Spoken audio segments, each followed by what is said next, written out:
এরা সরকারের পতন চায় নাই।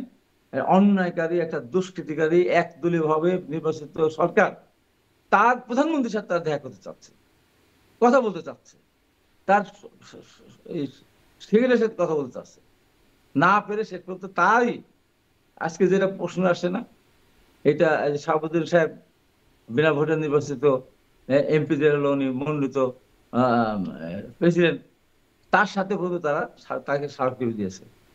তার মানে সরকারের বিরুদ্ধে তাদের কোনো অভিযোগ ছিল না। সারা দেশের মানুষের অভিযোগ, আওয়ামী লীগ ক্ষমতায় ছিল, বিএনপি 40,000 মতো লোককে অ্যারেস্ট করেছিল। বিএনপি বলেছে, তারা যখন বলেছে আপনার ভোট কেন্দ্রে যাবেন না, আমরা বাধা দেবো না, 5 থেকে 7% ভোট কাস্ট হয়েছে। আপনি হিসাব করবেন না, কোনো মূল্য নেই। 5 থেকে 7% আমার ভোট কেন্দ্রে যায় নাই, কার কারণে? সেদিনকে বৈষম্য বিরোধী ছাত্র আন্দোলন ছিল, তারা কি বলেছে আহ্বান? না, আহ্বান জানিয়েছে বিএনপি বড় দল হিসাবে। মানুষ ভোট কেন্দ্রে যায়নি, যে কারণে সরকারের প্রতি অনাস্থা হয়ে গেছে। যেগুলো বললেন আমি একটু খুবই অবাক হলাম আর কি, এবং খুব দুঃখও পেলাম যে এটা খুব ডিস্টর্টেড একটা ন্যারেশন উনি হাজির করেছেন। এবং আমি যদি প্রত্যেকটা কোনার বাক্যের পর পর আমি বলতে পারতাম, তাহলে আসলে সবগুলোর প্রতি আমি জাস্টিস করতে পারতাম, যিনি কত বাস্তবতা থেকে কত দূরে ওনার বক্তব্য। হচ্ছে জুলাই মাসে মির্জা ফখরুল সাহেব একই টোনে কথা বলেছেন, এগুলো এখনো পত্রপত্রিকায় আছে। তিনি জুলাই মাসে বলেছেন যে এই কোটার আন্দোলনটা আসলে মানুষের যে আসল সমস্যা সেটা থেকে দৃষ্টি সরানোর জন্য আনা হচ্ছে। এবং এই যে জানুয়ারির আন্দোলন ফেল করলো, আপনি জানুয়ারির পরে যে কোনো মানুষকে জিজ্ঞেস করে দেখেন তো যে আহ, তারা বিশ্বাস করেছে কিনা যে সামনে জুলাই একটা গণঅভ্যুত্থান ঘটবে। সবাই কিন্তু ভেবেছে আশা শেষ, শেখ হাসিনা 2041 সাল পর্যন্ত থাকবে। প্রত্যেকে, বিএনপি সহ সবাই, এবং বিএনপির তো আর এরপরে তারা কি বলেছে তখন?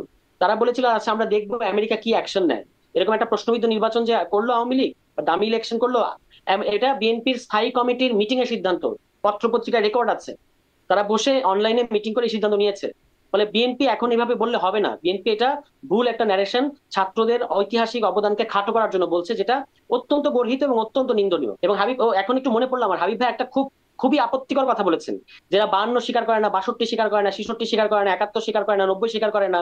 নো হাবিব ভাই, আপনি এটা ঠিক বলছেন না, এটা কিন্তু আপনি আমাদেরকে অপমান করছেন। দয়া করে এই কাজটা করবেন না। ছাত্ররা কখনো বলেছে যে তারা বাংলাদেশ ইতিহাসকে স্বীকার করে না? বারবার আপনারা কেন আমাদেরকে, এটা তো আওয়ামী লীগের রাজনীতি, যে আপনারা বারবার আমাদেরকে স্বাধীনতা বিরোধী বানাতে চাচ্ছেন। থাকবে জি, না।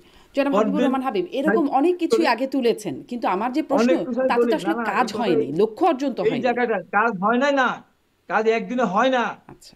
বিয়ে হলে পরের দিন বাচ্চা হয় না, হ্যাঁ সময় লাগে। এটা রাস্তাটা ওই জায়গায় তৈরি হয়েছিল।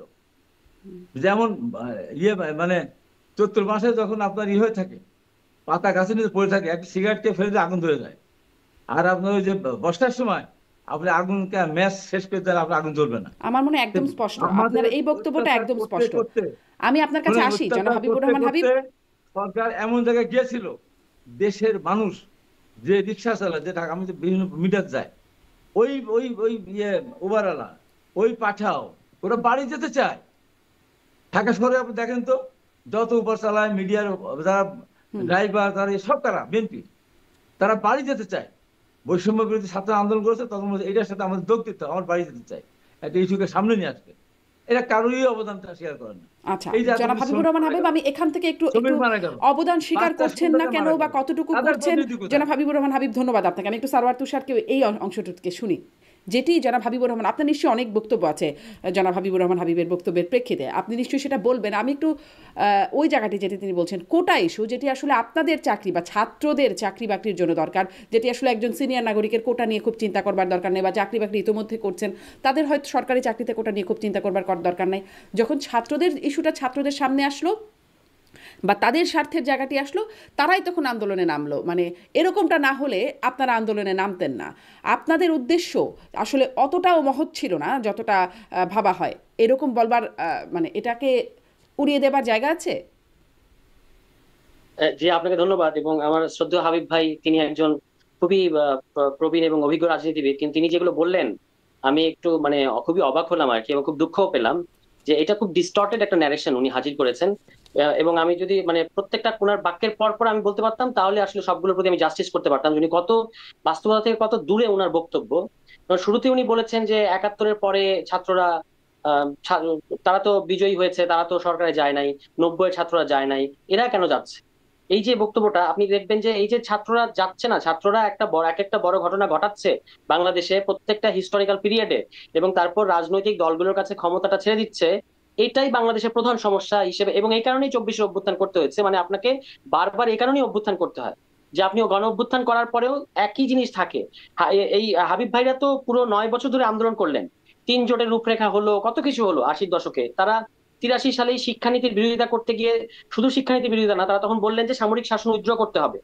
রাজনৈতিক দলগুলো সেটাকে ফলো করলো, 3 জোটের রূপরেখা হলো, সেখানে বলা হয়েছিল ভোট রিগিং হবে না, আরো অনেক কিছু, মৌলিক অধিকার বিরোধী আইন হবে না। এসব 3 জোটের রূপরেখায় সকল রাজনৈতিক দল, আওয়ামী লীগ, বিএনপি এবং বামপন্থীদের রাজনৈতিক জোটগুলো একমত হয়েছিল। তাহলে বিএনপি প্রথম দফায় ক্ষমতা এসে কেন মানে প্রশ্নবিদ্ধ নির্বাচন করেছে? কেন মাগুরা উপনির্বাচনের মতো নির্বাচন এখানে হয়েছে? তাই না? তার মানে রাজনৈতিক দলগুলো কথা রাখে নাই। এই যে কথা রাখে না, এটা এবারকার ছাত্র যে যারা নেতৃত্ব, তাদের কাছে এই ইতিহাসটা পরিষ্কার। এ কারণেই তারা যে জিনিসটা তারা জীবন দিয়ে অর্জন করেছে, সেটাকে তারা রক্ষা করার জন্য তারা সরকারের পার্ট হয়েছে। খুব ক্লিয়ার এটা, এবং এটা হয় না বলেই সমস্যাটা হয়।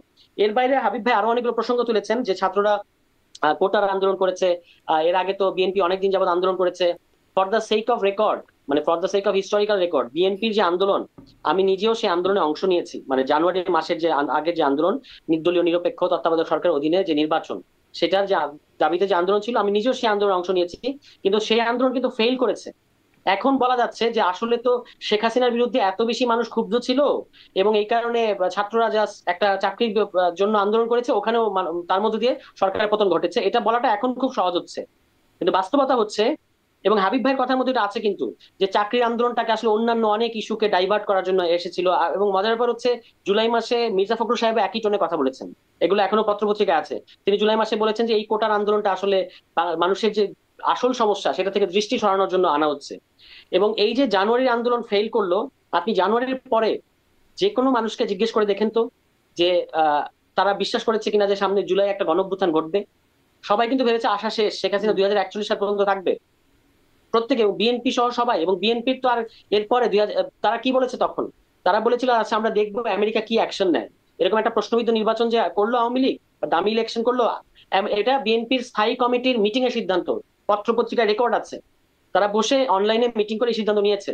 ফলে বিএনপি এখন এভাবে বললে হবে না। বিএনপি এটা ভুল একটা ন্যারেশন, ছাত্রদের ঐতিহাসিক অবদানকে খাটো করার জন্য বলছে, যেটা অত্যন্ত গর্হিত এবং অত্যন্ত নিন্দনীয়। স্বীকার করতে হবে যে ছাত্ররা এই গণ অভ্যুত্থান করার ফলে বিএনপি এখন রাজনীতি করার সুযোগ পাচ্ছে। কিন্তু বিএনপির তরফ থেকে প্রশ্ন করা হচ্ছে আপনারা কারা? এটা খুব খারাপ প্রশ্ন আর কি। তো এই গণ অভ্যুত্থান ঘটার ফলে বিএনপি সহ রাজনৈতিক দলগুলো একটা রাজনীতি করার পরিবেশ তৈরি হয়েছে। এখন সামনে দেশে নির্বাচন হবে, যাদেরকে জনগণ ভোট দেবে তারা ক্ষমতায় আসবে, নিয়ে কোনো প্রশ্ন নাই। কিন্তু ছাত্রদের ঐতিহাসিক অবদানকে কখনোই খাটো করা উচিত হবে না। এটা হবে একটা স্রেফ ইতিহাসের সাথে একটা মস্ত বড় তামাশা হবে আর কি। আমি আশা করবো যে হাবিব ভাই সহ বিএনপি নেতৃবৃন্দ এই কাজটা করার থেকে বিরত থাকবেন, ছাত্রদের অবদান, ঐতিহাসিক অবদানটাকে স্বীকার করবেন।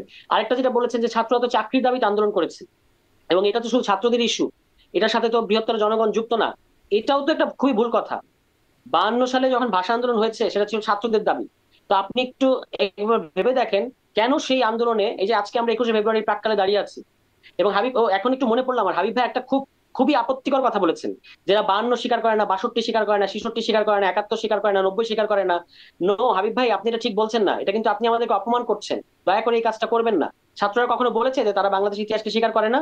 বারবার আপনারা কেন আমাদেরকে, এটা তো আওয়ামী লীগের রাজনীতি, যে আপনারা বারবার আমাদেরকে মানে স্বাধীনতা বিরোধী বানাতে চাচ্ছেন।